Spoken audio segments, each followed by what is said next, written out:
Welcome. Tonight, we invite you to imagine something relaxing, a place of rest, a center for healing, somewhere soft, warm, and nurturing.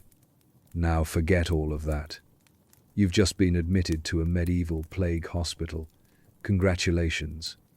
Your odds of survival are slightly worse than a snowflake in a furnace, but you'll at least have company, dozens of other groaning, oozing people stacked on straw beds like very damp firewood. Before we dive headfirst into this steaming chamber pot of human history, make sure to like and subscribe so you don't miss any future episodes of Soothing Despair. And while you're at it, comment below and let us know where and when in the world you're tuning in from.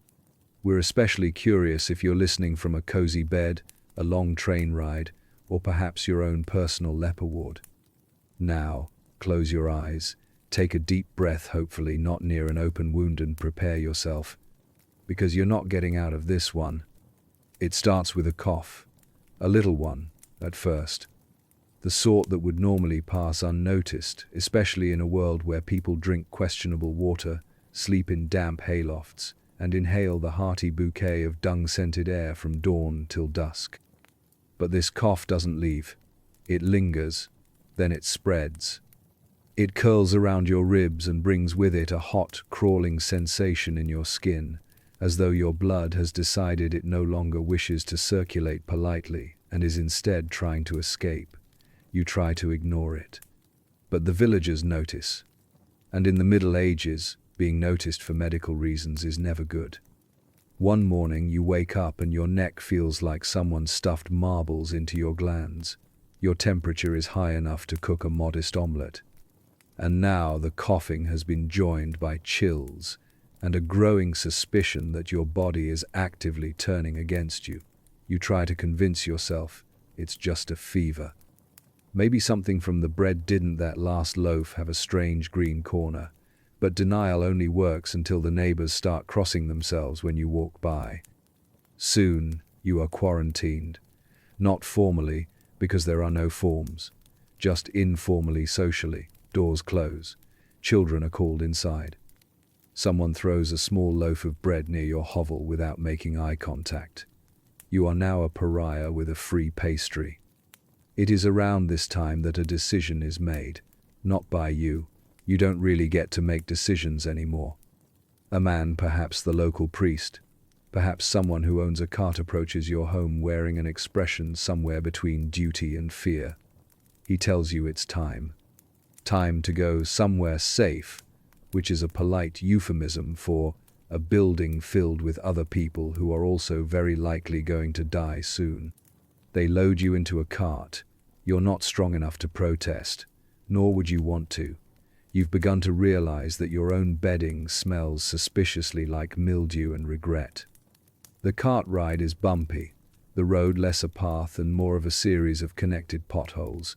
The cart creaks. Your joints creak louder. You pass the town square, where market stalls stand half empty. You hear a woman hawking root vegetables in the same tone one might use to announce a funeral. The children watch you go by in the cart, silent and round-eyed. Their parents pull them close. You feel like an exhibit or a warning. The hospital is on the outskirts of town, separated from the main roads by both geography and superstition. It is not considered good manners to place plague victims within easy walking distance of the bakery. From a distance, the building appears humble. It is low to the ground, with a sagging thatched roof and walls that have taken on the slightly green hue of unchecked damp. It does not resemble a place where miracles happen. It does not resemble a place where anything happens really, except possibly rot. The driver stops the cart with a grunt. You are helped down. The air here feels thicker, like it's already been breathed too many times. You stumble slightly. The fever has moved into your joints. Your vision swims. You approach the entrance. There is no sign, no warm, welcoming symbol of healing or comfort, no smiling nun with a clipboard and a soothing voice. Just a crooked wooden door, slightly ajar, like the building itself is too tired to close properly. You're ushered inside.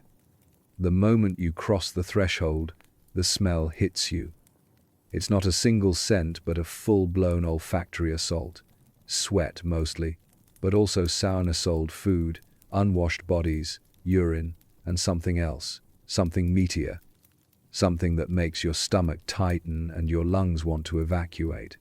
Your escort acts like he doesn't notice it. You suspect he does. He's just used to it. The floor is made of packed earth. It squelches slightly underfoot. There are rushes scattered about, presumably to soak up whatever liquids the human body might see fit to release at any given moment. There is a dark stain in the corner that you hope is just spilled broth. The light inside is minimal. A few candles flicker here and there, casting long, uncertain shadows on the walls. A tiny window high on the far wall lets in a beam of sunlight that slices through the room like a divine indictment. The rest is gloom. You shuffle further inside. The door creaks closed behind you. The temperature is several degrees warmer than outside, but not in a comforting way. It's the heat of too many people breathing, sweating, and dying in too small a space. There are beds, or at least what pass for beds. Rows of wooden frames with straw mattresses, if you're lucky. Straw on the ground if you're not.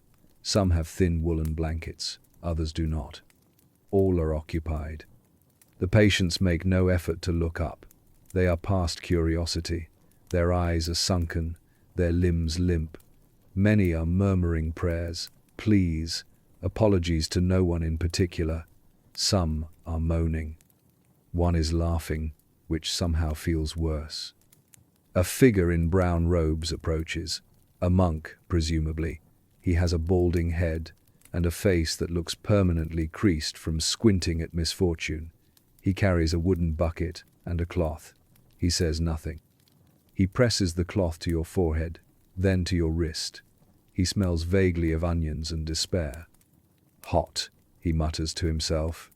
Then louder, another one. You are not introduced. There is no paperwork. No one takes your name, though you think he might scratch something on a tablet with a piece of charcoal. It could be your name. It could be the date. It could be a guess. You are directed to a space on the floor. No bed, just straw and a folded blanket that someone clearly died on recently. There is a shape of a body still pressed into it, like the world's most morbid memory foam. You sit, then lie down. You do not remove your shoes. You do not want to see what your feet look like right now. You try to relax, but the straw pokes you in awkward places and something tiny and legged scuttles away when you shift. You listen. The room is never quiet. There is the wet rasp of breathing, the occasional hiccup of sobbing, the dry coughs of those who've moved beyond phlegm, the rustle of rats. A distant scream, possibly from the surgical area, possibly from outside. You don't care to know. Somewhere nearby, someone begins praying in Latin. The words are soft, rhythmic, and completely ineffective.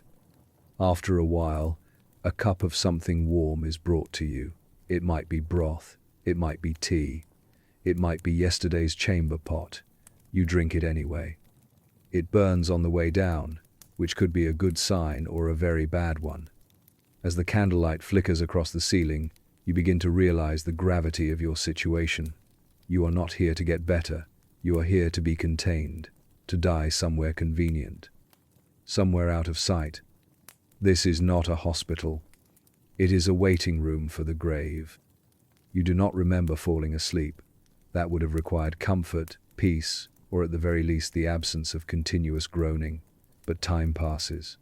You know this because the light from the cracked window has shifted, slanting downward like an accusatory glare. Your body aches in new places. This is not because you moved, but because the floor beneath you has its own topography, sharp ridges, cold dips, and one particular rock that is now part of your spine. Your first thought, upon regaining something close to consciousness, is that it smells worse than before. This seems impossible. You try to imagine how the scent could have gotten worse, but then someone across the room retches audibly, and the mystery solves itself. The room is not large. That's part of the problem. There are perhaps 30 of you in here, maybe more. You can't see everyone clearly. The light only reaches a few feet in any direction before the shadows take over. There could be people dying in the corners right now, and no one would notice until the rats got involved. A monk passes by, carrying a sloshing pail. Its contents are either soup or waste, and the ambiguity is not encouraging. He does not look at you. He has the gait of someone who has learned not to make eye contact with suffering, lest it get ideas. You think about asking for water, but your throat is dry and your pride, inexplicably, still intact. Across from you, a woman is muttering. She has a cloth over her head and is rocking back and forth like she's trying to shake off her own body. Her feet are bare and wrapped in something that was probably once linen but now looks like it was soaked in ink and then buried. She meets your eyes for a moment. Hers are wide, unfocused. Then she starts to laugh. It is not a healthy laugh. You turn away.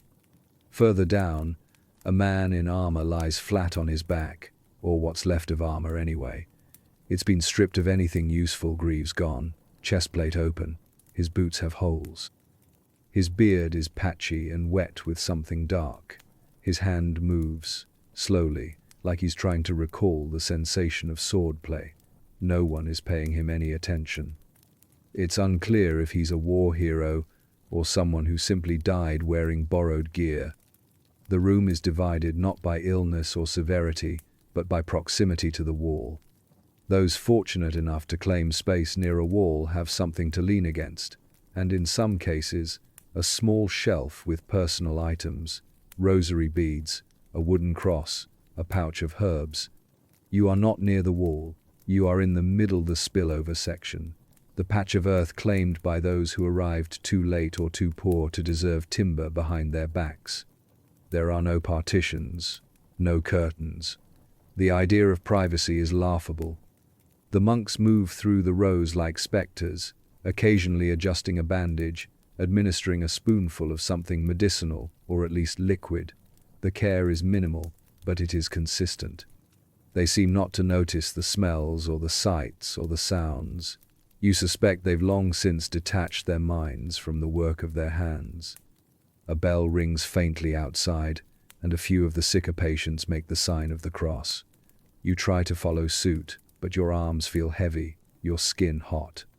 Your stomach growls, but not with hunger, more like protest. There is a bucket near the entrance. This is the latrine, or rather, the suggestion of one. You become aware that the room has no proper drainage. Waste management here is more of a philosophical concept than a practical service. Every so often, a monk empties the bucket into a pit outside. You hope. It's never quite clear where it ends up. The light in the room is never bright. The windows are few and small, more for symbolic daylight than illumination. Most of the light comes from tallow candles stuck into wall cracks or balanced on stones. They drip wax slowly, and the smell of animal fat mingles beautifully with the background aromas of humanity in decay. You hear a new sound-wet coughing. Not a single person, but multiple. It's like a symphony of lungs filled with swamp water. Someone gasps and starts praying. The air grows more anxious, like the room itself is tightening. A monk hurries across the floor. His robes catch briefly on a cot, pulling it slightly askew. The patient on it doesn't notice. He's not breathing anymore. No one cries out. The body is covered with a cloth. There is no ritual, no announcement. One of the nearby patients crosses herself. A child starts crying, softly. You didn't notice the child before. She's small, wrapped in what looks like a blanket and someone's shirt. She has boils on her cheeks and a piece of string tied around her wrist, probably to identify her body later. A rat runs past your bedroll. Not scurries, runs, like it owns the place. It doesn't even flinch when you move. You suspect it has a name, possibly a family, possibly a small business in the corner. You wonder briefly if you're hallucinating. It would be a mercy. Someone begins to sing. The voice is reedy, a man's, thin and cracked. The melody is vaguely familiar, a hymn, perhaps, but the words are slurred beyond recognition. A few others hum along. It's not beautiful, it's not even in tune, but it's human. And that, in this place, feels like a small rebellion. You notice a board hanging near the entrance. It contains some form of tally. Patients admitted, perhaps, or patients lost. The lines are scratched deep into the wood and look hastily carved, as though made with a nail or a dull blade. You can't count them all from here, but the board is nearly full. Someone sneezes violently nearby, followed by a spatter and a groan. The smell intensifies. You consider pressing the blanket to your face, but it hasn't been washed since before you were born. A monk stops beside you. He holds out a wooden bowl with something lumpy and grey inside. You accept it automatically, like someone hypnotized. It might be porridge. It might be the same thing that came out of someone else earlier today. You eat it anyway. Because what else is there? This is the first impression you get of the place. It is not meant to inspire hope. It is not a place for getting better. It is a holding pen, a terminal waiting room. There is a cross on the far wall, illuminated by a single candle. It hangs crooked, as though God himself is unsure about being associated with this operation. You realize something then, not with horror, but with resignation. You are not just here to rest or to heal. You are here to disappear, slowly, quietly, with minimal inconvenience. And you are doing an excellent job so far. You've been lying in the straw for some time, now minutes, hours, possibly days. Time behaves differently here. It oozes rather than flows. You could swear the candle above you has been half melted for the last 3 lifetimes. At some point, your body grew used to the smell, which is not so much gone as it is now part of you. A new layer of identity, name, age, stench. Then, something changes. There's a sound of sandals scraping against the earth, the soft clink of something metal, and a faint muttering in Latin. A monk is approaching, not the one who greeted you with that soggy cloth earlier, but a different one. This one has a clipboard, or rather, a rough wooden board with a sheet of parchment nailed to it and a quill tucked behind one ear. He wears the look of a man who has seen more corpses than birthdays. He clears his throat, not to speak, but to let you know he still has a throat. He crouches beside you with the weary elegance of someone who's done this more times than is healthy. Name? He asks. You tell him, or try to. What comes out is something halfway between a whisper and a cough. He writes it down anyway. He does not ask for spelling. Age? Again, you try to speak, but honestly, you're not entirely sure anymore. Your bones feel 80, your face might be 20, and your soul has aged several decades just from being in this room. He scribbles a number down that might be accurate. You'll never know. Next, he presses a thin piece of iron against your forehead. It is not a thermometer, it's a key. It tells him nothing. He nods as though you've passed a test. He lifts your wrist and sniffs it, deeply. He then nods again and mutters, Vita corrupta. You don't speak Latin, but you're fairly sure that translates to, life is spoiled. Excellent. He leans in closer and opens your mouth with one hand, holding your jaw with the grace of a man inspecting fruit at market. He peers in, sniffs, writes something else. Then comes the physical examination. He pulls your blanket down, exposing your neck and collarbone. You feel a cool breeze that might be your last. With 2 fingers he prods at your lymph nodes. When he hits a particularly swollen one, you grunt in pain. He does not apologize. Bubo's present, he mumbles. You've heard the word before. It is never followed by good news. He moves to your armpits next, where the swelling is worse. One side feels like someone has tucked a hot plum beneath your skin. The monk prods it gently, then writes a symbol that resembles a skull. You don't ask. At your side, Another monk appears with a wooden tray. On it are several small cloth tokens, a string, and what appears to be a carving of a saint's face. Without ceremony, the first monk ties one of the cloth tokens around your wrist. It smells faintly of vinegar and old basil. "This one is for the infected," he says. Ah, labels. Nothing says compassionate healthcare like a wristband for pestilence. The monk producing the tray now offers you a shallow wooden cup of liquid. You eye it suspiciously. It is not water. It has the viscosity of broth but the scent of disappointment. You drink it. Your tongue recoils. It tastes like fermented leeks and something vaguely medicinal, perhaps mold. It doesn't matter. You've already swallowed.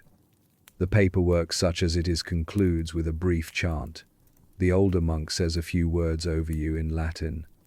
You catch the phrase, "libera me," which you know means, "deliver me." You assume that applies equally to you, to him, and to the furniture. Then he marks your name, or at least your presence, onto a larger board near the doorway. You see rows of names, some already crossed out. You suspect the crossing out is not a good sign. They don't erase you when you get better. They erase you when there's no more reason to keep checking. As he finishes the inscription, a new patient is wheeled in. He's wheezing loudly, his shirt stained a deep crimson at the chest. The monks glance at him, then back to you. You are told to scoot to the side. Just a little. Your straw shifts reluctantly. This apparently is the entire admission process. No vitals, no gown, no gentle reassurance. Just some poking, a sniff test, a Latin prayer, and a string around your wrist to let the world know you're actively decomposing. A younger monk kneels beside you and offers a piece of bread. It is crusty and hard, and you are not confident in its edibility. Still, food is food, and your stomach has begun to emit noises usually reserved for collapsing buildings. You bite into it and chew slowly. It has the texture of a brick and the flavor of holy regret. He watches you eat, then places a small wooden crucifix at your feet. "You'll want that later," he says gently. You nod, or you think you nod. The fever has returned, this time curling up your spine like a snake. Your head pounds, your limbs are lead. A trickle of sweat slides down your temple, mixing with the dirt. You close your eyes, if only to block out the candlelight that flickers above like a dying star. When you reopen them, the older monk is gone, the younger one too. The board now has one more name. The room smells even stronger, and the man they wheeled in beside you has stopped breathing. A monk appears with a sheet. He covers the man without ceremony. The sheet is the cleanest thing you've seen all day. You are now officially admitted. You are not a guest. You are not a patient. You are inventory.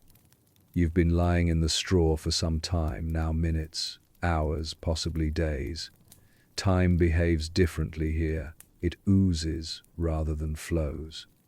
You could swear the candle above you has been half melted for the last 3 lifetimes. At some point, your body grew used to the smell, which is not so much gone as it is now part of you. A new layer of identity, name, age, stench. Then, something changes. There's a sound of sandals scraping against the earth, the soft clink of something metal, and a faint muttering in Latin. A monk is approaching, not the one who greeted you with that soggy cloth earlier, but a different one. This one has a clipboard, or rather, a rough wooden board with a sheet of parchment nailed to it and a quill tucked behind one ear. He wears the look of a man who has seen more corpses than birthdays. He clears his throat, not to speak, but to let you know he still has a throat. He crouches beside you with the weary elegance of someone who's done this more times than is healthy. "Name?" he asks. You tell him, or try to. What comes out is something halfway between a whisper and a cough.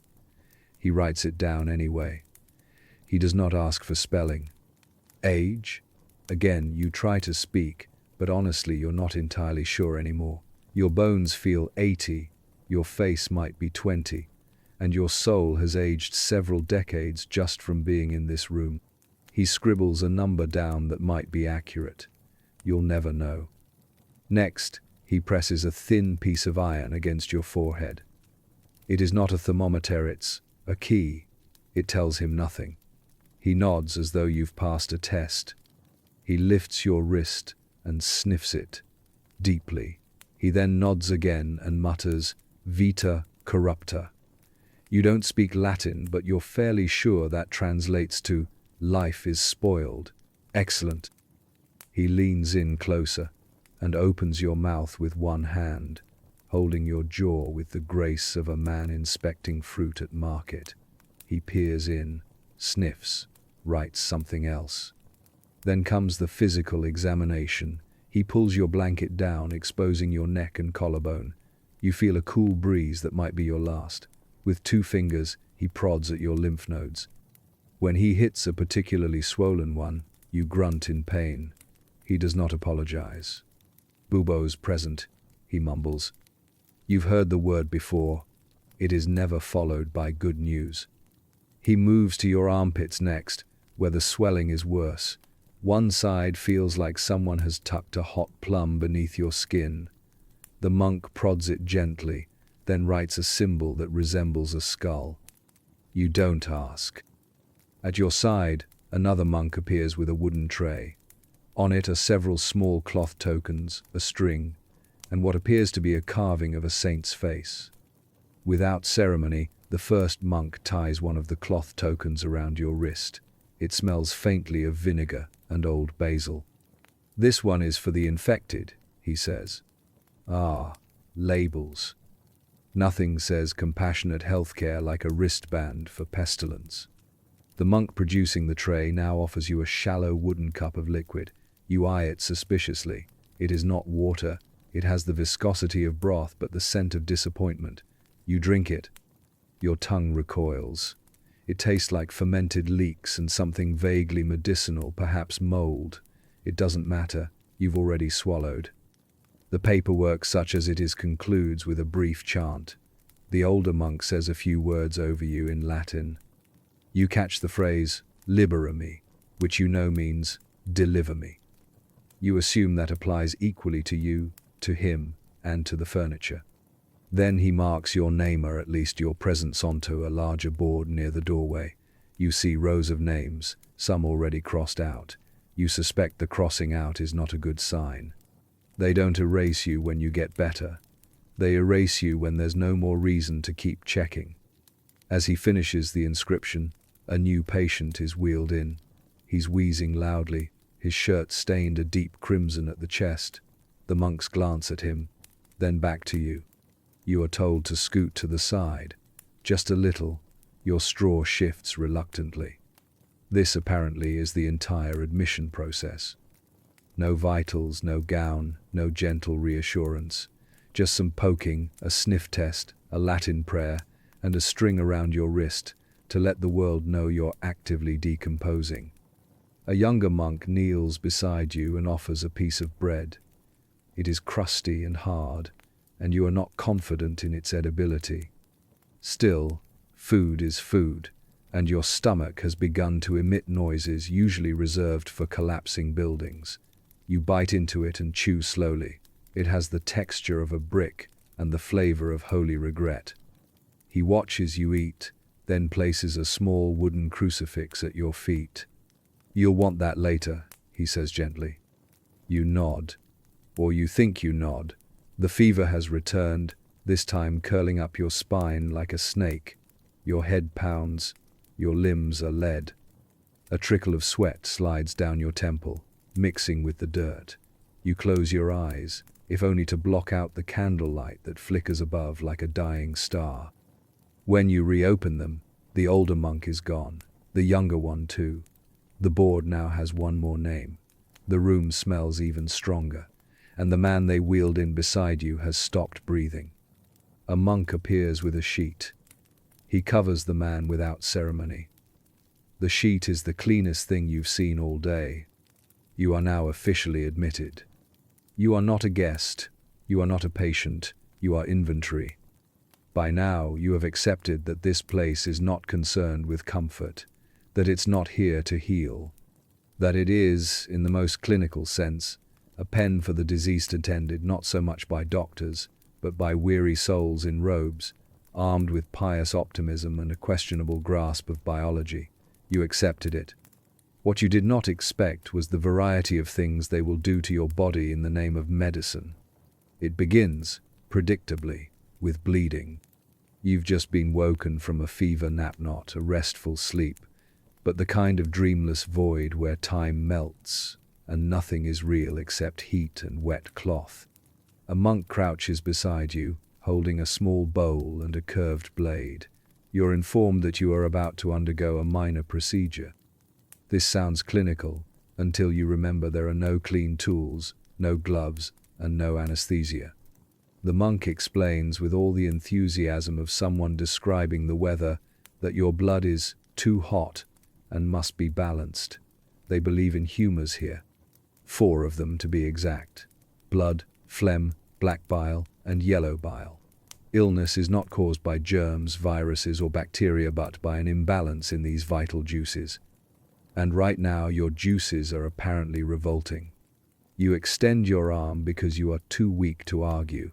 The monk ties a piece of cloth around your bicep, finds a vein with a kind of slow-motion guesswork, and gently opens your skin with the blade. You don't scream. You've moved beyond screaming.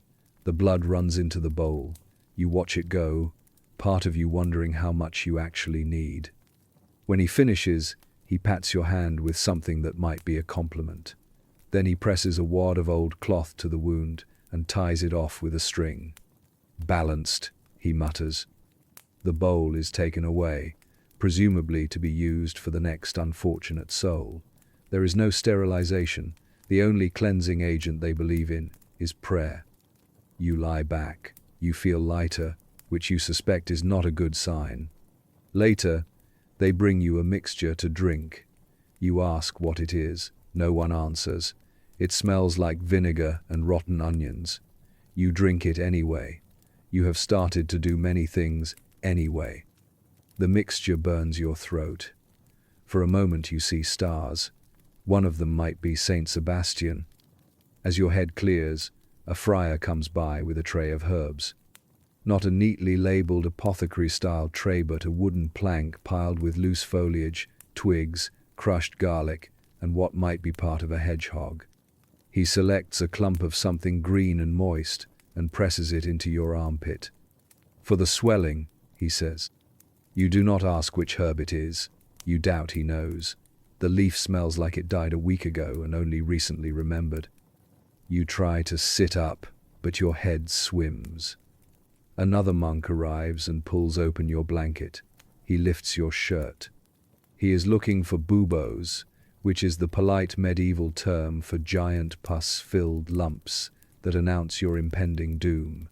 He finds one on your thigh and immediately applies a poultice made of lard, ashes, and mashed fig. "This will draw out the poison," he says. You have your doubts. A nearby patient receives a different remedy. He is older, wheezing badly, his skin splotched purple.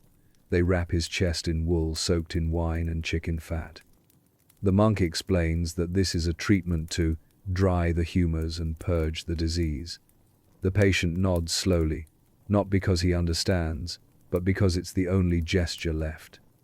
Later still, someone brings in a live toad. Yes, a toad. It is pressed gently but firmly to the neck of a young woman with a high fever and several buboes. The toad does not seem thrilled about this new assignment. It sits there, confused, as the friar mutters a prayer. "To draw out the evil," he says. The woman begins to cry. No one comforts her. Another remedy arrives in the form of powdered unicorn horn. It is not actual unicorn horn. It is crushed seashell and stale flour, but no one is in the mood to clarify. The powder is stirred into a cup of wine, which is then handed to a man who cannot sit up. They pour it into his mouth. He chokes. They nod approvingly and leave him to digest or perish. Then comes the mustard treatment. Two monks arrive with a bowl of mustard seed paste. They rub it onto a patient's chest and underarms with fervent devotion, as though mustard has not only curative properties but also divine authority. The patient groans. This is interpreted as a sign of efficacy. Someone asks for water and is instead given ale infused with wormwood and ash. Water, after all, is not to be trusted. It comes from the river, and the river is where people do things, unholy things. No, better to give ale. It's stronger, purer, and more likely to make you forget how bad everything tastes. You begin to notice a pattern. Every so-called remedy is focused not on healing but on making the body do something dramatic: purge, sweat, bleed, vomit. The belief is simply if something is coming out, something bad must be leaving, and if you die in the process, well, that's between you and God. One particularly optimistic friar offers you a small relic to wear, a finger bone said to belong to Saint Roche. It is tied around your neck with a string. The bone is yellowed and suspiciously human. You try not to think about where it came from. You also try not to think about the fact that Saint Roche died of the plague. An elderly nun appears with a pot of something thick and black. She dabs it onto your skin. It smells like tar and pepper. You ask what it is. She smiles and says, "Blessed pitch." You're fairly sure it's tree sap and guesswork. There is a debate near the door between two monks. One insists that the best treatment is bloodletting combined with hot compresses and onion soup. The other insists that only prayer and fasting can save the soul. Neither acknowledges that the room is slowly filling with dead bodies. By evening, you have been subjected to 1 bloodletting, 2 poultices, a garlic paste applied behind your knees, a vinegar cloth laid across your forehead, and a vague diagnosis that includes the phrase, divine imbalance. You also think someone rubbed basil on your chest while you were unconscious. You ask if you're getting better. They nod. You do not believe them. In a far corner of the ward, someone is having a hole drilled in their skull to let the demons escape. Trepanation, it's called, a last resort. You're told not to worry, it's only for the ones who scream too loudly. You decide to scream quietly, just to be safe. Before sleep overtakes you, another monk appears. He lights incense and waves it around your bed, whispering something that sounds like a prayer but might be a recipe. The smoke curls into your nostrils. It smells better than everything else in the room combined. You begin to feel dizzy. "Sleep," he says. You do. And in your dreams, you are being chased by a chicken wrapped in mustard, wielding a toad. They call them instruments, which is technically accurate, the same way a club is technically an instrument of percussion, or how a brick, when dropped on a foot, becomes an instrument of massage. These are the tools of the medieval healer: practical, heavy, handmade, and haunted. You'd hope they were ceremonial. You now know better. You wake to the sound of something metal clinking in a wooden bowl. Your eyes flutter, open-crusted, stinging, unwilling. A friar stands beside you. He carries a tray covered with cloth.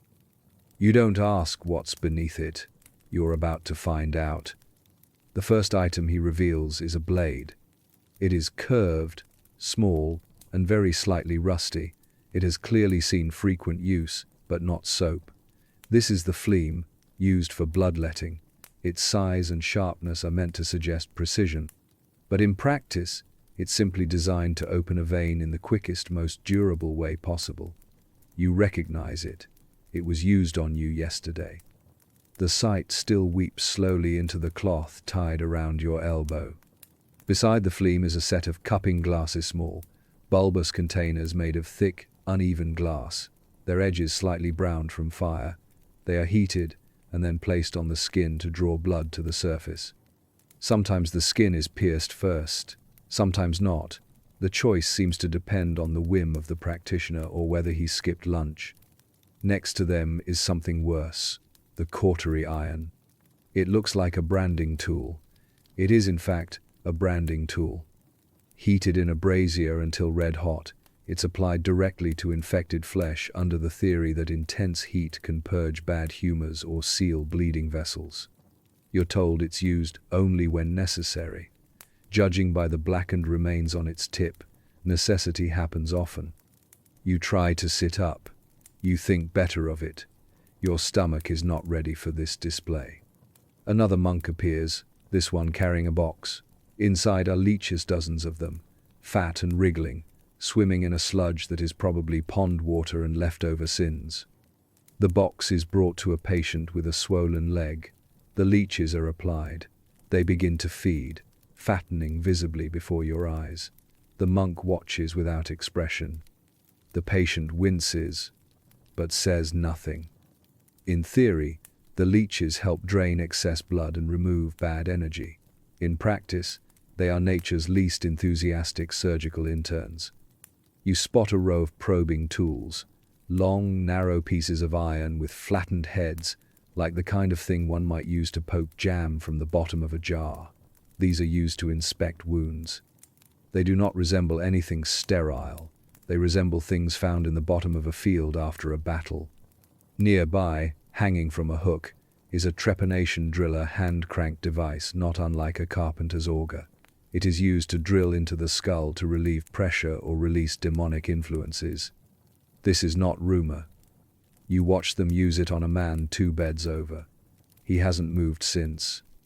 There are also spoons, dozens of them, all shapes and sizes. One set is used for eye surgeries, such as they are. Another is for scraping wounds clean, a procedure done without anesthesia and followed by the application of wine or vinegar depending on availability and mood.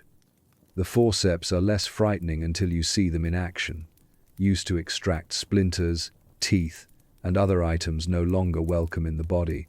They are often reused immediately. Cleaned by cloth, sometimes dipped in wine, never boiled. A syringe lies to the side, made entirely of brass and wood, its plunger stiff. It is not for injecting, it's for flushing. What and where is never made entirely clear. Next is the toad press. Yes, it is exactly what it sounds like.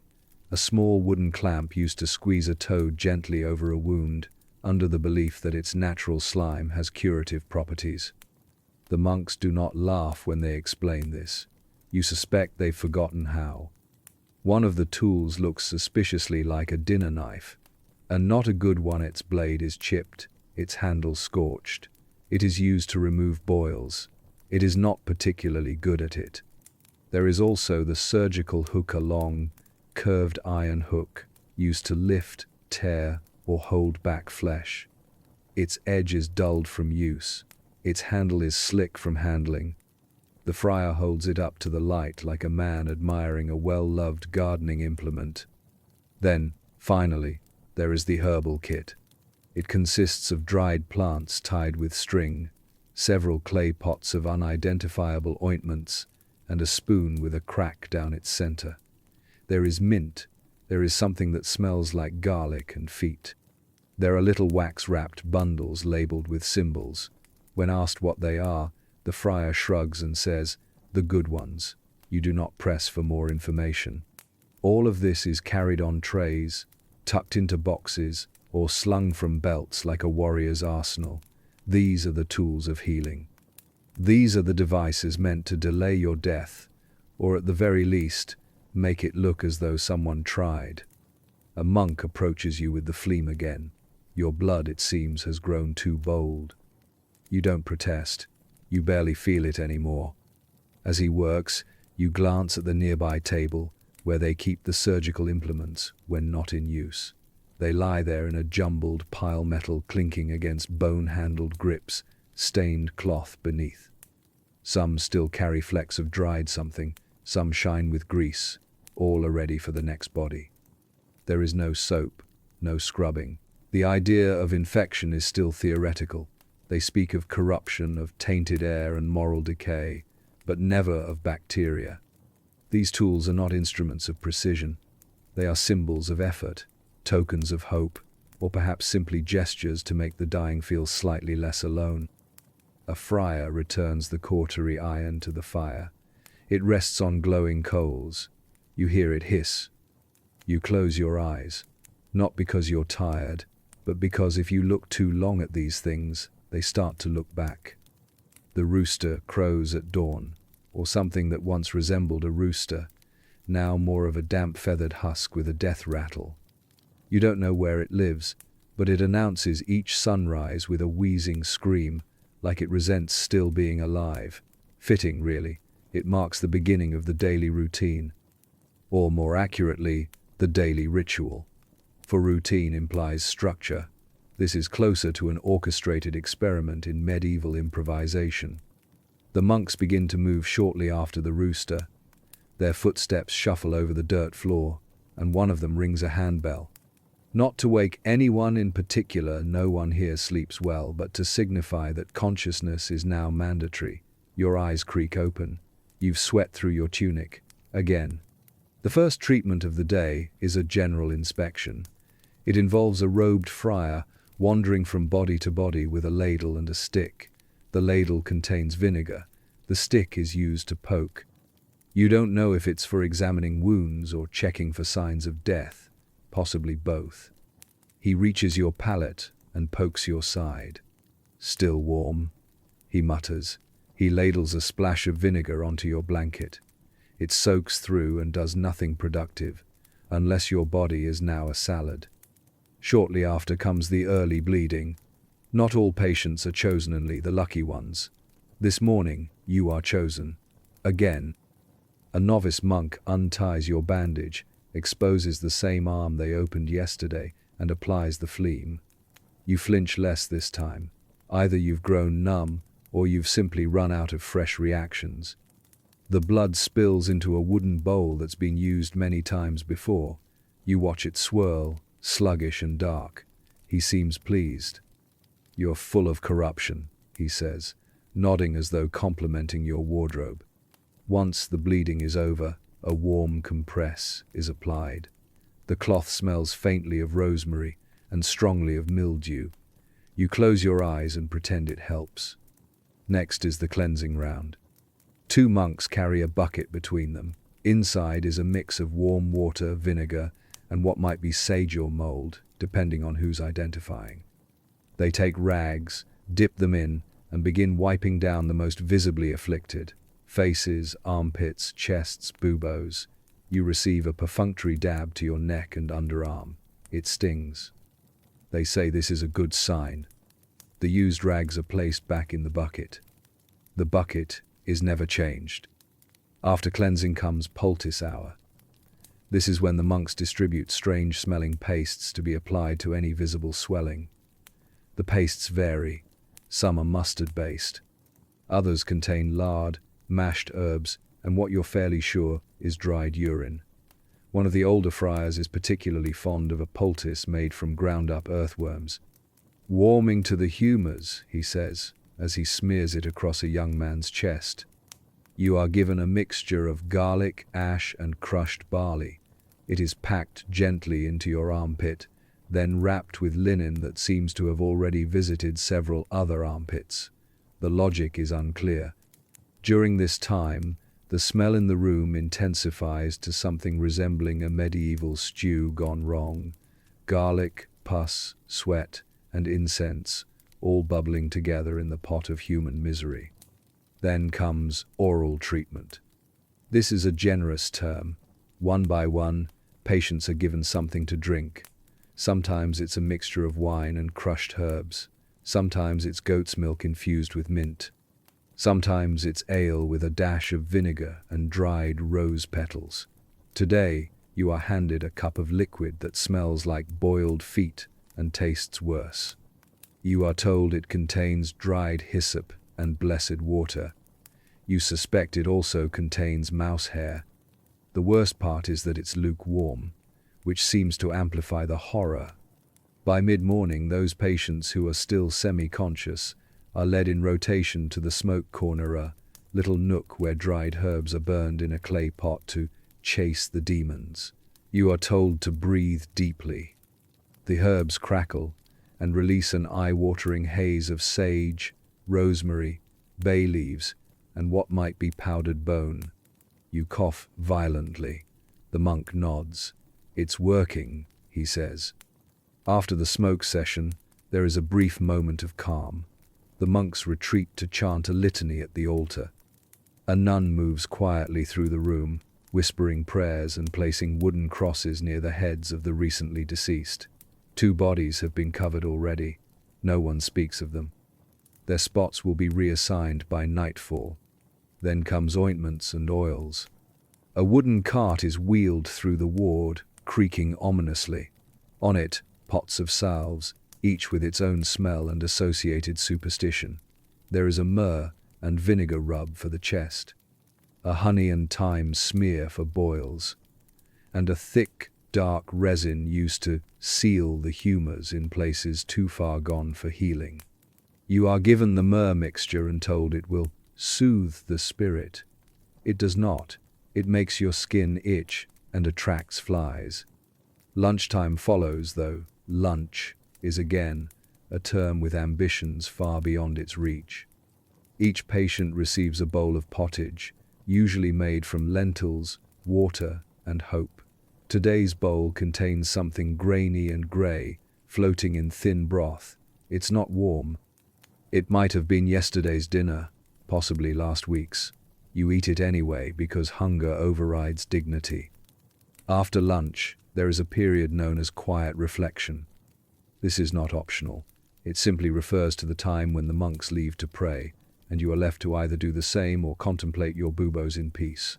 Some patients sleep, others stare at the ceiling. One man speaks quietly to a lump of bread he calls Sister Mary. You have a short conversation with a spider on the wall. Mid-afternoon brings ritual fumigation. 2 monks walk through with incense burners, swinging them in wide arcs. The smoke is thick and perfumed. It coats your tongue. One of them mutters that it purifies the soul. You are more concerned about what it's doing to your lungs. Then comes a surprise. You are chosen for a relocation, a very gentle term for being moved closer to the window. The man beside you has expired, and the monks have decided you should take his place. They say it's more ventilated. They don't say it's because your groaning is getting louder. You are lifted by 2 frail novices and carried to the new spot. The blanket is cleaner, the floor is slightly less sticky, the air perhaps a fraction less cursed. You lie back, exhausted from being moved 20 feet. Evening arrives with another round of bleeding for select patients. Not you, thankfully. Your arm still leaks from the morning. Instead, a nun visits and sprinkles holy water over your legs. She whispers a psalm and nods. You are not sure if it's meant to encourage you or send you off. As the sun sets, another tray of herbs is passed around. Some are chewed, some are brewed, all are bitter. You are given a bit of licorice root to suck on. It tastes like bark and regret. Finally, before nightfall, the friars walk once more through the rows. They light more candles. They mutter last rites sometimes just in case. One of them places a small white stone near a man's head. You ask what it means. "Almost gone," the monk replies. He does not say how he knows. You lie back and try to sleep, your chest smeared with myrrh, your stomach burning from ash ale, and your underarms packed with mashed garlic. This is the daily treatment routine. It will repeat tomorrow. Or not. Depending. At some point in the late evening, after the final ladling of broth, after the monk's soft footsteps have grown infrequent, and after the candlelight has melted into small pools of wax, the ward settles into a strange approximation of quiet. Not silence, never silence. You lie there with your eyes open, because closing them doesn't help.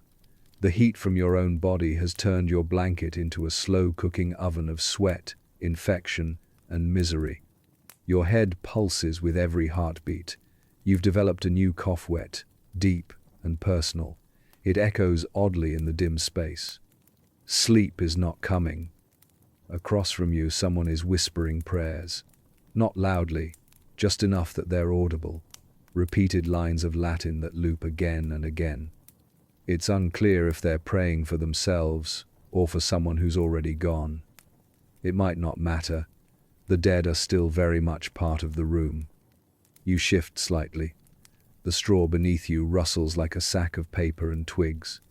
Something bites your ankle. You swat it reflexively and feel something small and many-legged scamper away. You do not investigate. You already know it's either a rat or a beetle, and the knowledge adds no comfort. The smell in the room is somehow stronger than during the day, despite there being fewer moving parts. With less motion, everything lingers, every bodily function, every poultice, every final exhalation. A miasma, thick and musky, clings to the corners. You can almost feel it against your skin. Candles burn down to stubs. One of them sputters and dies, casting a corner of the room into complete blackness. That side had a patient earlier. You aren't sure if he's still breathing. The woman near the window starts coughing. Not the tight, reedy cough of discomfort, but the loose, violent type that comes from deep inside the lungs. Each wheeze sounds like something is trying to escape. She clutches her chest, gasping. You hear someone shuffle over to her, a monk perhaps, and gently encourage her back down with a hand on the shoulder. "Breathe slowly," he says. She doesn't. Eventually the coughing stops, but no one applauds. You attempt to turn over, in search of some new position that doesn't feel like lying on a bag of damp knives.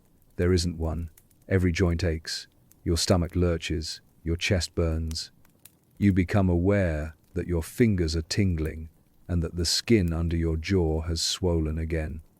There's a fly buzzing around your face. It lands briefly on your lip. You do not have the energy to swat it. This, you realize, is a kind of surrender.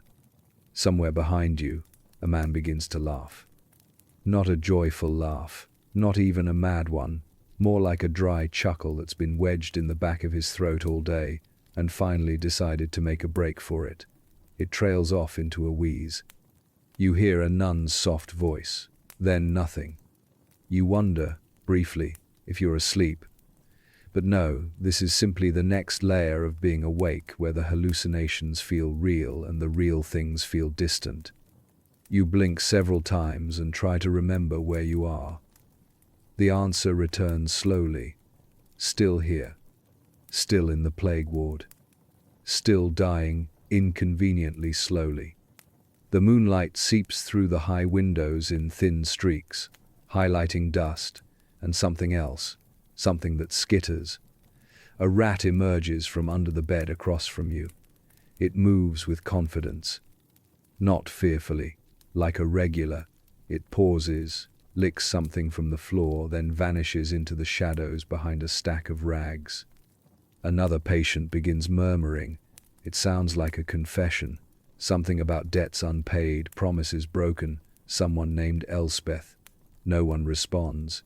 His voice fades like candle smoke. You hear a groan, long, guttural, not human. Then a shuffle. Someone has gotten out of bed. You sit up slightly, heart racing. But it's just the old man with the burned tunic, staggering toward the bucket in the corner, the latrine. He makes it halfway, then collapses. A monk rushes over. You hear murmurs, cloth moving. The bucket is forgotten. The floor is damp now. Outside the ward, the wind picks up. It whistles through the cracked wooden shutters like a dying breath. Someone on the far end of the room begins to sing, quietly. A folk song, melancholy, uneven. You don't recognize the words. They might not even be real words, just syllables from memory. Eventually, the song becomes humming, then silence, then snoring, but not the comforting kind. The kind that's strained, gasping like someone trying to stay alive by force of will alone. You shift again. Your neck pillow, such as it issues, flattened into an angry clump. Your limbs ache. Your fingers twitch involuntarily. The blanket has glued itself to your legs with a mixture of sweat and dried poultice. At some point, a monk comes by and replaces the candle beside your head. He does not speak. He merely swaps the stub for a fresh one, lights it from a taper he carries in his sleeve, and leaves. His face looks tired, the kind of tired that lives behind the eyes and cannot be slept away. You watch the flame flicker for a long time. Your thoughts wander to better days, to meals with flavor, to cold water, to the sound of birds in the morning that weren't dying. You miss soap. You miss sitting upright without pain. You miss a world where the smell of garlic meant food and not treatment. You start coughing again. Not to be dramatic, just as a sort of punctuation. Your lungs gurgle like a flooded cellar. You try to breathe in through your nose. The air burns. Your chest contracts. The sound wakes someone nearby. They grunt, then turn away. The floor creaks as another body is shifted. You hear soft chanting, Latin again. In manus tuas, Domine. Into your hands, O Lord. You assume someone else didn't make it. Another blanket will be pulled, another space made available. You close your eyes again. Sleep might come soon, or maybe it already has. You can't tell anymore. All you know is that even at night, even in the dark, even in this stillness, there is no peace here. Not yet. Not until you're no longer breathing. And even then, they may still poke you just to be sure. It's sometime in the middle of the night, or perhaps just before dawn. The room has a different temperature now, a thicker silence. The candle beside your pallet has melted into a pool of wax, and the flame wavers like it's reconsidering its commitment to existence. You are still awake. Sleep comes in shallow dips, like your mind is testing the water but keeps finding bones in it. This is when you start noticing them, the others.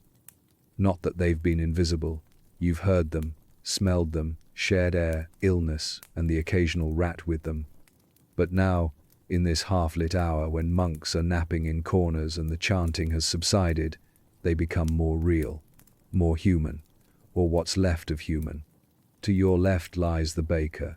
You don't know his name, but you've come to recognize his cough. It arrives in heavy, flowery bursts, followed by long pauses where he forgets how to breathe.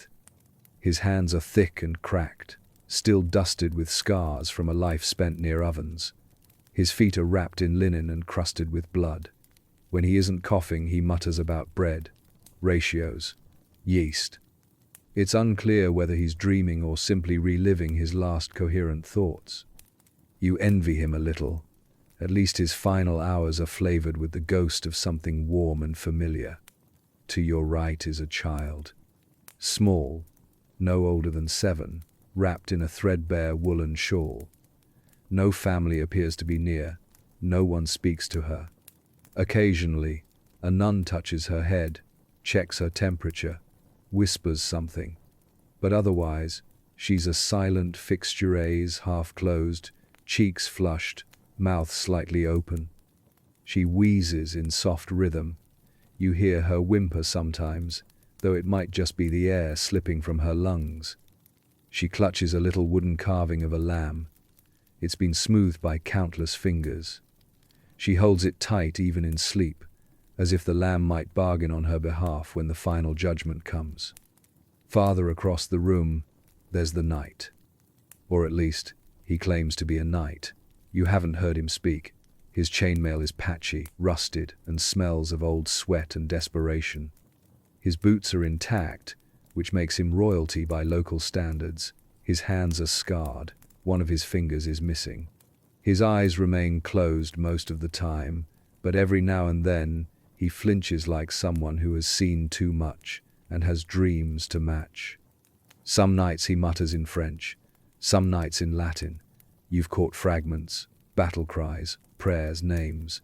Once, he whispered, "Hold the line," over and over. Another time he whispered, "Tell her I stayed." No one knows who she is. No one asks. There's no one left to tell. You share this space with others, too. Near the altar wall is a woman they call Mother Giles. You don't know if it's her real name or just a cruel joke. She speaks constantly, mostly to herself, sometimes to objects that aren't there. She has a collection of string, bones, and dried leaves arranged around her like relics. She smells of time and madness. The monks let her be. Some say she was a healer once. Now she just rocks and chants old rhymes about saints and storms.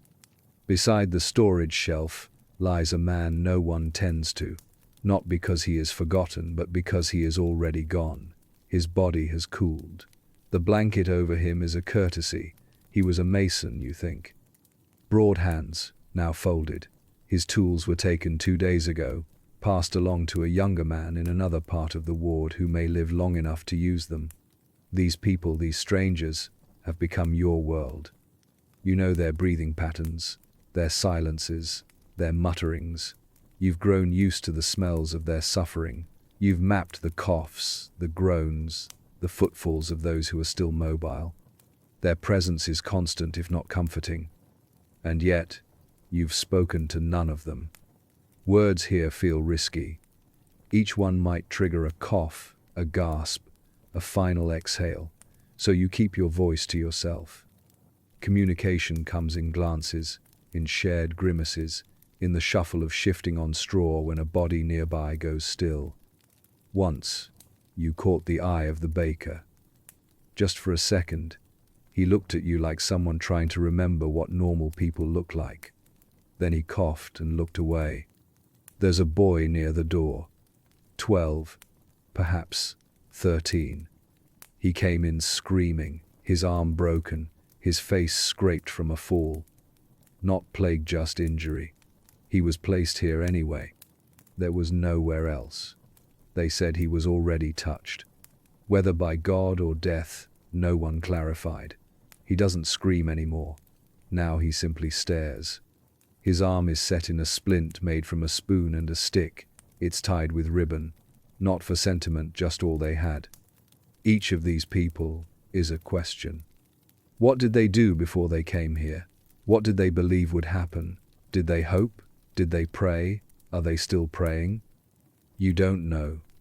You only know that this room is full of ghosts, some already gone, some halfway there, some still stubbornly clinging, like mildew on old wood. They are all dying differently. The baker fades with sweat and sighs. The child holds her lamb. The night dreams of walls and lovers and lines that must be held. Mother Giles sings lullabies to bones. The boy by the door watches the floor, his broken arm resting on his stomach like it's just another dying pet. One of them, the young woman who was brought in yesterday, is sobbing quietly. Her face is turned toward the wall. A nun sits with her, stroking her hair. She won't last the night. Everyone knows it. No one says it.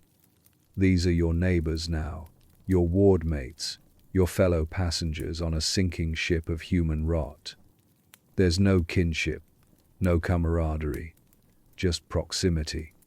But in the middle of the night, when the rats are bold and the monks are still, that proximity feels like the last thread of humanity. You are not alone. You are merely dying among strangers. And strangely, that is a kind of comfort. Somewhere between the third rat sighting and your latest half-lucid fever nap, you hear it again. The unmistakable sound of the ward door creaking open. It does not open often at night. The monks prefer to leave the rooms sealed after sunset, both to preserve heat and to encourage the illusion of order. But sometimes the latch clicks, the hinges groan. The draft slides in, and you know someone is coming. You're not sure who, and at this hour, it could be anyone. Tonight, it's the friar in the grey habit. You've seen him before. He walks differently from the other, straighter spine, slower steps, as though his bones haven't surrendered yet. His face is pale, clean-shaven. He carries no tray, no water, no relic, just a candle in one hand and a small bundle in the other. He moves from pallet to pallet, stopping here and there, murmuring prayers. Sometimes he leans close and whispers. Sometimes he simply watches, perhaps counting breaths. He isn't one of the regular staff. You suspect he's here for the dying, or those presumed to be. He reaches the baker and pauses. The man's chest rises and falls unevenly. The friar bows his head, mutters a line of Latin, and places something under the man's hand, a token. Across? You can't tell. Then he moves on. You try to go unnoticed, which is difficult, since you're sweating visibly and blinking like you've forgotten how. Still, he walks past you. Not out of malice, but because your time is not quite now. Soon, perhaps, but not tonight. He moves to the child, the one with the wooden lamb. He kneels beside her and takes her hand. She stirs faintly. He says something so softly you can't hear it. Then he presses a small cloth to her lips. She drinks barely a drop and returns to stillness. He adjusts the shawl around her shoulders and makes the sign of the cross on her forehead. Then he places a small sprig of rosemary beside her. You didn't know they still had rosemary. Eventually, he makes his way to the night. This time, there is a pause. The friar places the candle on the floor, takes something from his bundly vial of oil, perhaps, and begins anointing the man's head. The knight does not move, though his eyelids flutter as the oil touches him. The friar intones a prayer for protection in battle, an odd choice, but maybe not inappropriate. You wonder if the knight is aware. You wonder if any of them are. The friar moves to the far corner next, where the most recent corpse lies shrouded. He doesn't speak. He merely bows. Then he takes out a charcoal stick and makes a mark on the floor beside the bed. You have seen this done before. It is how they keep count. He stands, takes the candle, and prepares to leave. But before he does, he turns once more toward the door, then back into the room and says a final blessing. Sancti Angeli Dei, custodiant vos hac nocte, he says. May the holy angels of God keep you this night. Then he is gone. The door creaks closed behind him. The draught lingers. You shiver. It is not the only visitation of the night.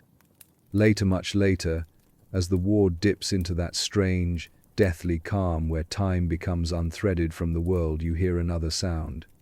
A shuffling, slower, more deliberate. This time, it's not a friar. You open your eyes and see the outline of Mother Giles, the old woman with the bones and leaves. She's standing beside her own bed, wrapped in a blanket, holding a bundle of herbs in one hand and something clinking in the other, a string of charms. She walks barefoot, softly muttering. She stops at the bed of the sobbing girl from earlier, the one the monks had abandoned as lost. Mother Giles leans down, waves the herbs in a circle, then presses a small charm to the girl's forehead.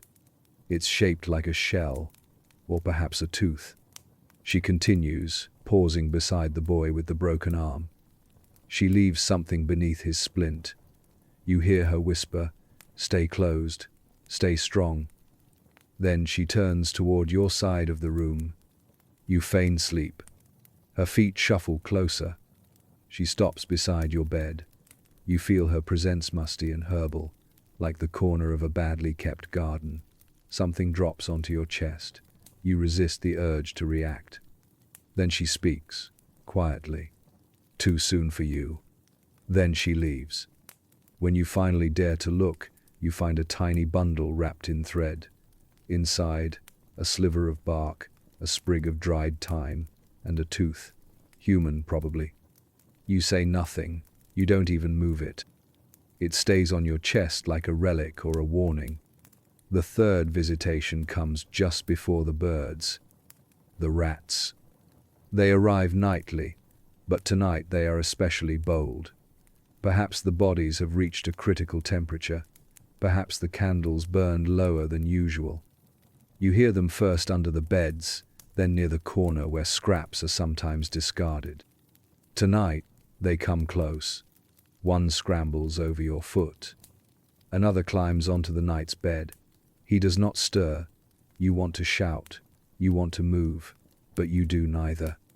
Instead, you watch in horror as one rat reaches the edge of the child's blanket. You hear the twitch of straw. You brace for something awful. Then, from the shadows, a cat. You didn't know the ward had a cat. It appears from beneath a bench, dark and sleek, and with frightening efficiency, it launches at the rat. There's a squeal, a crunch, then nothing. The cat licks its paw and returns to the shadows. You are left in the silence again. 3 visitations. A friar with a candle, a madwoman with charms, a cat with deadly timing. They are not saints, not exactly. But tonight, they are what passes for guardians. As dawn creeps in, and the first pink light pushes through the soot-stained window, you feel a strange sort of peace. You are still alive. For now. And though the ward groans and rots and fills with sorrow, at least you are not alone in it. Not completely. Morning returns not with triumph, but with grim repetition. The bell rings, the candles are replaced. The monks stir to life with the reluctant determination of men who've spent too many nights with too many bodies. You're still alive, a fact that feels increasingly like a clerical error. Your fever hasn't broken, your limbs ache, your mouth is dry, and your head pounds with a rhythmic certainty that seems tied to your heartbeat. There is talk now among the monks of spiritual intervention, as if after poultices, mustard seeds, and bleeding, the only thing left to apply is prayer, and that is how you meet the holy relics. It begins with a procession, not a grand one and no trumpets, no incense swinging in gold-plated thuribles, just 3 monks, 1 cart, and a folded linen cloth covering a box that looks suspiciously like it once held onions. They announce themselves with a simple phrase, "We bring the relics." The reaction from the ward is mixed. Some murmur with excitement. A few patients struggle upright, as if the proximity of a finger bone from someone who once walked near a saint might help their lungs work again. Others, mostly the ones too far gone, merely blink slowly, as if to say, "Fine, sure, bring the magic box." The cart is wheeled to the center of the ward, where a monk lifts the cloth to reveal the hospital's holy arsenal. The contents are underwhelming. A sliver of wood claimed to be from the true cross, although there seem to be enough true cross fragments in Europe to build a small boat. A tattered cloth that touched the robe of Saint Agatha. A tiny silver phial containing what's described as blessed tears of Saint Veronica, though to you it smells suspiciously of vinegar. And the prize. A bone. Possibly a knuckle, possibly human. This, they say, once belonged to Saint Cuthbert the Merciful. You wonder briefly whether Saint Cuthbert died of plague. No one seems eager to discuss that possibility. The relics are placed on a small altar near the front of the ward, lit by 3 beeswax candles and a heavy dose of desperation. Patients are encouraged to look upon them, to pray, to reflect on their sins. Some weep. Others mumble. One man demands a closer view and is promptly told he must remain supine for fear of vomiting on the sacred linen. You, of course, are also invited to engage. A monk shuffles over and asks if you would like the relics to pass by your bedside. You nod. What else is there to do? They bring the box, the bone, the cloth, the fragment of wood that might be from a stool. Pray, the monk says. You try. You fumble through a memory of the Lord's Prayer, skipping lines, misplacing phrases. You were never especially devout, but right now, you'd recite anything if it meant feeling 2% less like death microwaved in a clay pot. The monk lifts the relic, a piece of bone tied in ribbon, and hovers it over your chest. He chants a line about mercy and redemption. You feel nothing. Not peace, not comfort, just tired. Still, you thank him. He nods, moves on. The relics continue their rounds. For the child, the monk sings. For the knight, he salutes with the bone. For Mother Giles, he simply makes the sign of the cross and moves along quickly, as if worried she'll try to trade him a fingernail and a feather for it. This isn't the only spiritual offering today. Later that morning, a different procession arrives, this time from the local church. Pilgrims, not the wealthy, cloak-draped kind. These are ordinary people. Dirty feet, travel-worn cloaks, voices hoarse from roadside psalms. They carry with them another relic, a banner embroidered with the image of the Virgin Mary, said to have been kissed by a bishop before he died. Of what, no one says. The pilgrims chant outside the hospital, waving the banner, holding out rosaries, asking for divine mercy to pour through the walls and heal the sick. You listen from your straw mattress. You don't feel healed, you feel mildly annoyed. A few patients try to crawl toward the window to catch a glimpse. One succeeds and is promptly scolded by a friar. The window stays shut. The pilgrims leave eventually, after being blessed in return by one of the more presentable monks. They leave a basket of bread and dried fish. The bread is distributed, the fish is not. That afternoon, the chaplain arrives. He is not a monk. He is better dressed, which is to say, his robes have less visible fluid on them. He carries a book the size of a cat and a voice loud enough to stir the recently dead. He walks the aisle like a battlefield priest, eyes flaring, beard trembling with divine urgency. You are here because God has chosen you, he declares, as if this were a good thing. He then begins a sermon on redemption through suffering, how pain purifies, how the soul is cleansed in fire. You suspect he has not had a head boil recently. He speaks of Saint Sebastian, who was shot with arrows and lived, then was beaten to death anyway. You find the story oddly comforting. He encourages confession. A nun with a writing tablet moves quietly from bed to bed, offering to transcribe whispered sins. You decline. Not because you have nothing to confess, but because you're fairly sure your sins pale in comparison to the ones being committed against your body right now. Still, a few do confess. One man sobs as he recounts stealing chickens. Another apologizes for abandoning his wife during childbirth.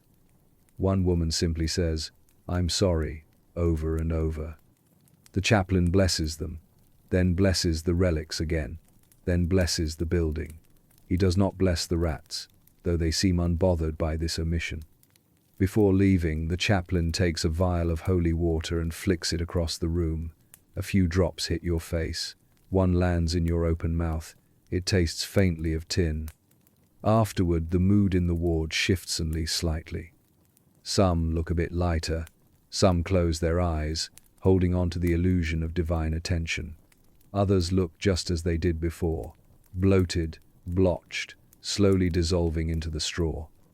As for you, you aren't sure what you feel. There is no miracle, no relief, no burst of spiritual clarity.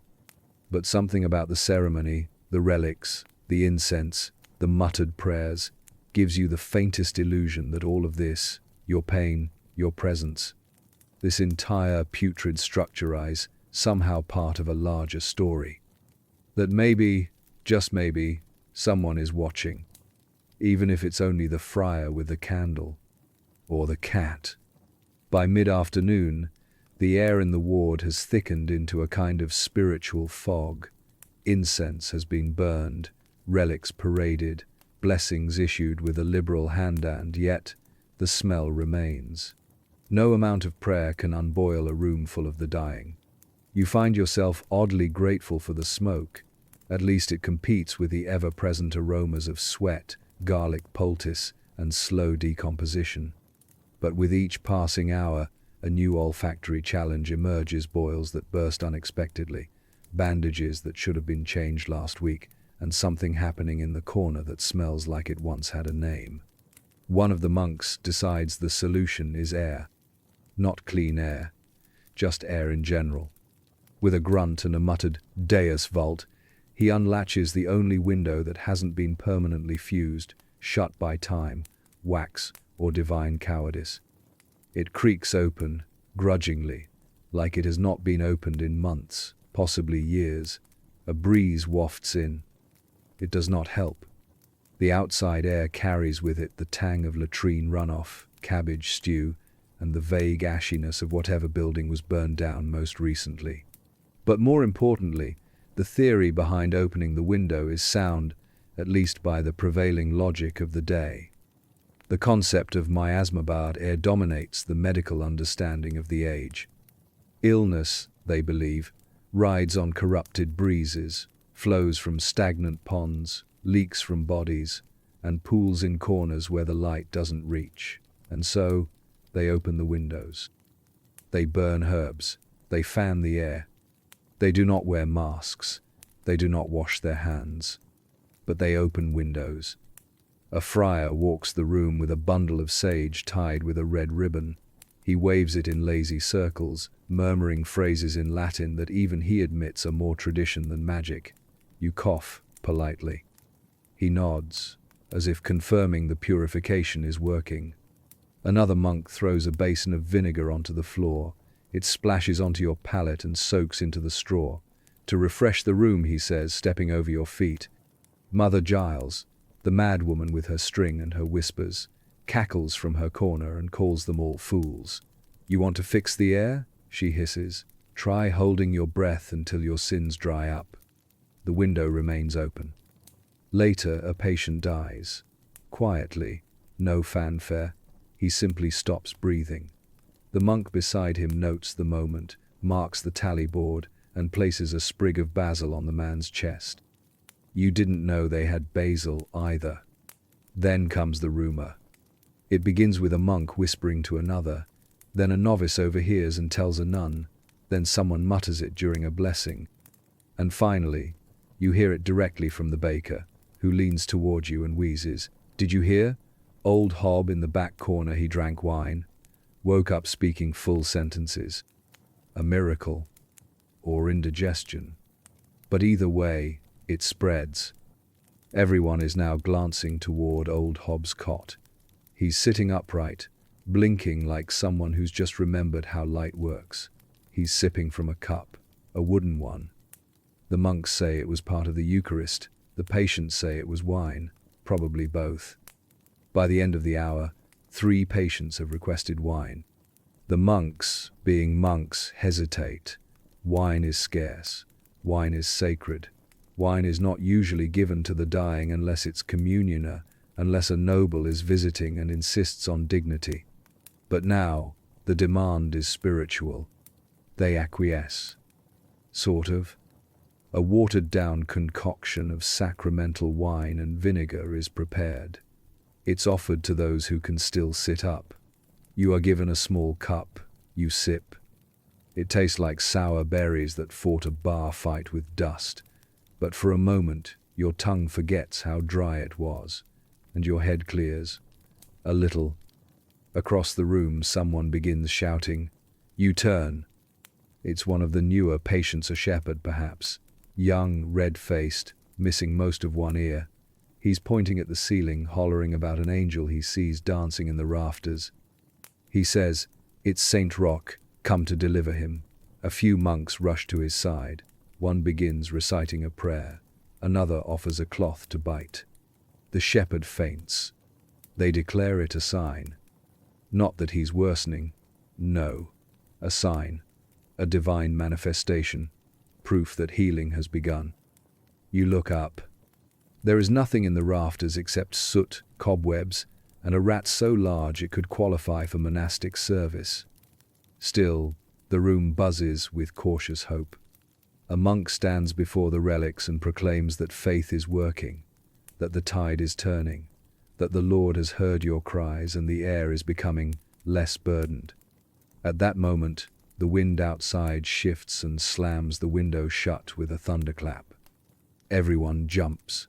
The candle by your pallet blows out. The child beside you starts to cry. Symbolic, a monk says brightly as he relights the flame.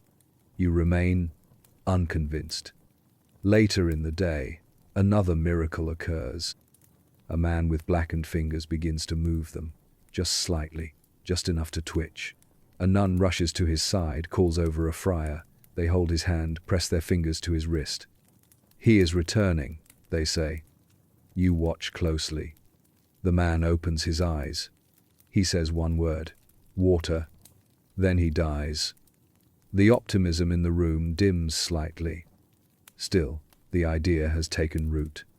Today has seen signs. Today has seen hope. Today has seen the air move and patients sit upright, and hallucinations mistaken for visions. The monks speak more confidently. The relics are polished with new cloth. A fresh leaf is placed on the tally board, though no one explains why. And you still fevered, still bleeding from your elbow, still unsure if your toes are all attached, find yourself hoping, just a little, that maybe tomorrow the air will be lighter. Or maybe that's the wine. By late afternoon, the ward feels strange. Not better, certainly not cleaner, just busier. There's a tension in the air, as if everyone has been told to sit up straight because company is coming. Even the monks seem more alert. You hear whispers at the far end near the chapel door, phrases like generosity, important visitor, and wear the better robes. Eventually, it happens. The door opens with more ceremony than usual. No creak, no wind, just a gentle push and a clearing of throats. In walks a donor. You know he's important because he's clean, not just relatively, actually clean. His cloak is made of wool that's seen a brush in the last lunar cycle. His boots are intact. He wears gloves leather, not workman's ragsand, carries a coin pouch that jingles audibly when he steps. He's not alone. 2 others accompany him, a clerk with a tablet and a serious face, and a priest who appears to be there for either spiritual legitimacy or translation, possibly both. The monks hurry forward. There is much bowing, murmuring, and awkward smiling. One of the friars almost drops a basin in his enthusiasm. The donor waves a hand to silence them. He surveys the ward like a man inspecting a recently flooded granary. His face wrinkles, not with sympathy but with effort.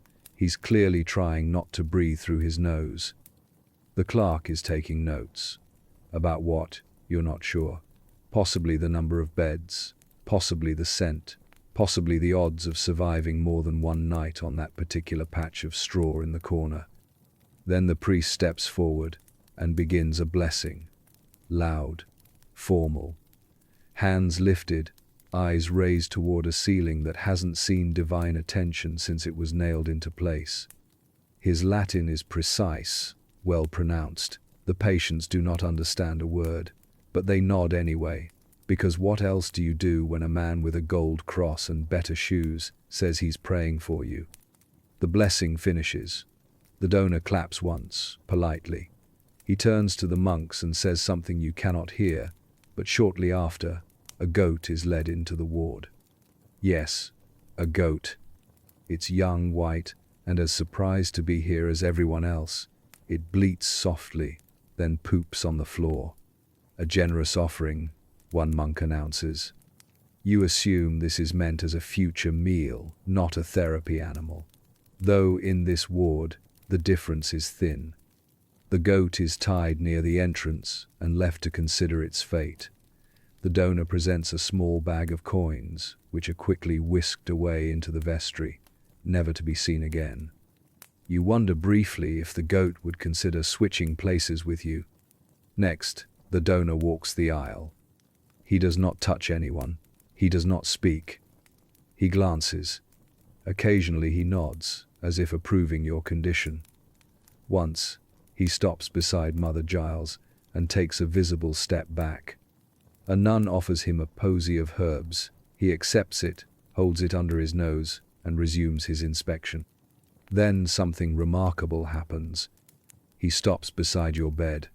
For a moment, your face is the most interesting object in the room. He squints, not with concern, more like he's trying to guess what you once did for a living. His eyes flick to the bandage on your arm, then to the cloth around your neck, then to the rat that scurries nearby and pretends not to notice him. Then he speaks. Doing better? It's not a question. It's a performance. You attempt to nod. It is less a nod and more a head twitch. He nods back confidently, as though you have just shared a lengthy and moving conversation. He turns to his clerk. Put this one down as improving. Then He walks on. You are now a statistic in a donation ledger. Eventually, the party departs. More prayers, more murmurs. The goat bleats again. The door closes behind them with finality. Once they're gone, the ward slowly exhales. The monks begin to bustle about, reinvigorated by the attention. Beds are adjusted, poultices reapplied. Fresh water appears, though it still tastes faintly of whatever was in the bucket yesterday. That night, the bread is different. Fresher, less crunchy from accidental gravel. You suspect the donor sent it. The patients are not fooled. They've seen this before. Donors come, make a show, leave something useful or symbolic, and disappear, forever having fulfilled their moral duty and padded their chances for heavenly real estate. The donations do help, temporarily. A clean cloth, a slightly less sour broth, but the rot returns quickly. Still, for one evening, there's a strange sense of dignity. The goat is fed. The monks speak in softer voices. A candle is replaced before it becomes a stub. The patient who died this morning is removed more promptly than usual. It's the closest the ward comes to efficiency, until another knock sounds at the door. This time, it's pilgrims, again. Their clothes are even rougher. One man carries a walking stick carved with saints. A woman holds a bundle of feathers she claims are from the wing of the Archangel Michael. They sing, off-key, loudly. They don't enter. They stand at the threshold and pray. They offer no goat. But they do offer stories. One of the monks speaks to them, hears their tales of healing at other hospitals, of a blind man who now sees, of a woman with 100 boils who now glows with health. You suspect they are exaggerating, but the monk listens. He then turns, looks around the room, and sighs. We shall sing with them, he says. And so, a song begins. Not a joyful one, a dirge really.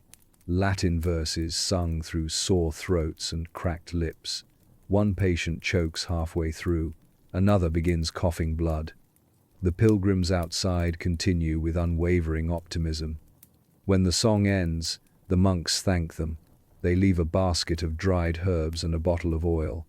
Blessed, they say, useful for anointing. A monk uses it on your chest later that night. It smells like lavender and smoke. You sleep with a small piece of bread tucked under your blanket, a gift, a luxury, a crumb of decency. And a goat tied to a post watches the night unfold with wide, judgmental eyes.